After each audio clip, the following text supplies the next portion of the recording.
Sugatan ng isang lalaki na nasa drug watch lista matapos makipagpalitan ng putok sa isang pulisa sa barangay Busay, Barugo, Leyte kahapon ng umaga. Kinilala ang sospek na si alias Rio, 40 anyos, walang trabaho at residente ng barangay Kuta sa nasabing bayan.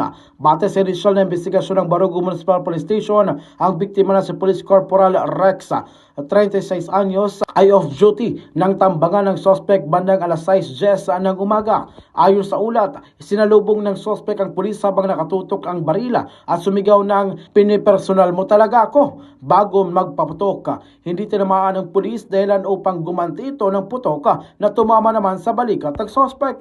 Napag-alaman na ang sospek ay kabilang sa drug watch list at dati na rin nakulong noong 2019 dahil sa kasong may kaugnayan sa illegal na droga at panggugulo, ngunit nakalaya matapos makapagpiyansa. Klinika D3 Bio, nagaprotekta batok sa hypertension. Klinika D3 Bio. Na-recover sa crime scene ang 2 baril at isang extra magazine na kasalukuyang nilalapatan na ng lunas sa ospital ang sospek at sasampahan ng kaukulang kaso sa sandaling gumaling ito, habang ang pulis ay nasa kustudiya na ng himpilan para sa mas malalim na investigasyon at nararapat na disposisyon.